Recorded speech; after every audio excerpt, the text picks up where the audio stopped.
Ok, coupez. Ne bougez pas, retire un peu de feuilles. Là, regarde juste devant la tête du cheval. C'est toujours les mêmes deux feuilles. Hein. On a deux feuilles à enlever parce qu'elles cachent le cheval. C'est le décor, c'est le décor. C'est pas mal. Bon, faut pas qu'il bouffe tout. Bon, allez. Dès qu'il y a soleil, on le tente. Hein.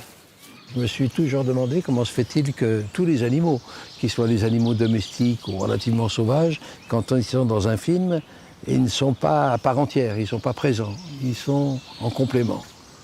Et pourquoi il n'y aurait pas des films véritablement sur les animaux eux-mêmes? Et pas seulement ça, pourquoi il n'y aurait pas l'histoire générale, depuis les origines, sur les animaux? On veut que le film ait un aspect conte.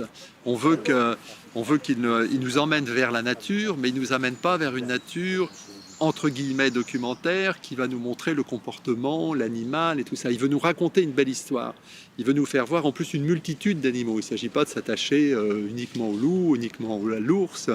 Voilà, on veut avoir une espèce de vie dans cette atmosphère, dans cet environnement de forêt, et puis de forêt qui va disparaître.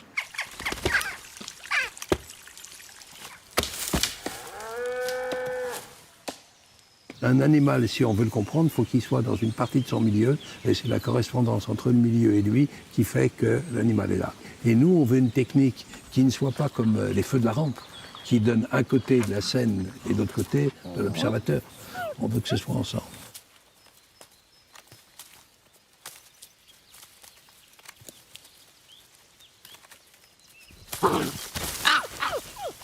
Un animal, c'est l'expression de vie, et l'expression de vie, c'est le mouvement. Donc dans tous les mouvements de l'animal, il faut qu'on soit à côté.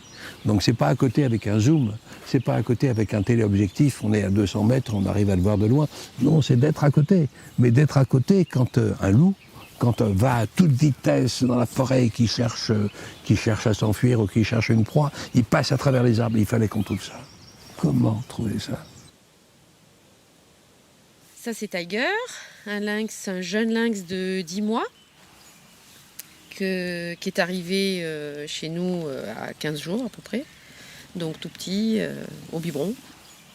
Et donc je les ai élevés ensemble avec un petit faon de cerf en vue de faire une séquence de prédation.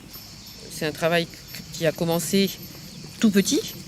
Le plus gros du travail, c'était qu'ils s'acceptent en tant qu'amis, qu'il n'y ait pas de rivalité entre eux. Donc ça, c'est un travail de longue haleine depuis 8 mois.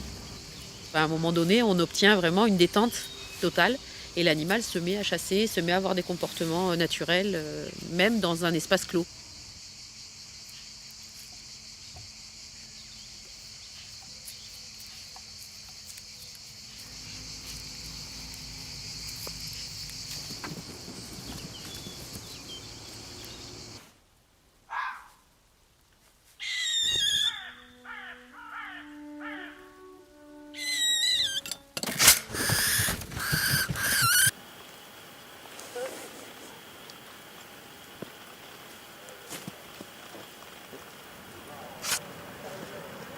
On sait très bien que dans un film de guerre, quand un soldat meurt, il ne meurt pas. On sait qu'il se relève. Quand on fait un film de nature, eh bien, on voit un animal qui meurt, on pense qu'il meurt. Mais nous, on est dans un film, moi j'appelle ça des films de nature. On est là pour partager une sensation de nature. On n'est pas là pour faire manger un hérisson par un grand-duc. On n'est pas là pour faire bouffer un faon par un lynx. On utilise les moyens du cinéma, ça on le fait depuis toujours.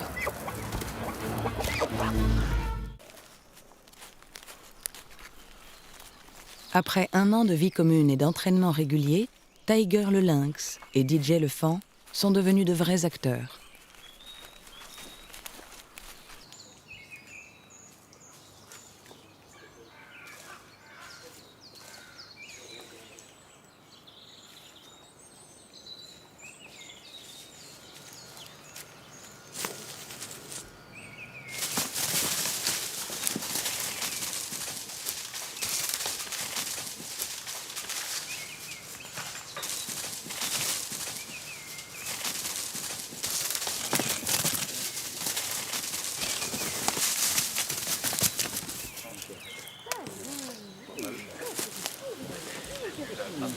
C'est un sacré plan, c'est un sacré plan. Hop, hop, hop.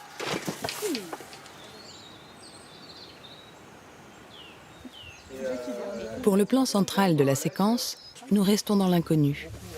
Rien ne nous garantit que nous parviendrons à obtenir l'image d'une course avec les deux animaux dans le même cadre. Et c'est lors de l'ultime tentative de prise de vue que vont se concrétiser nos attentes. Action pour la voiture.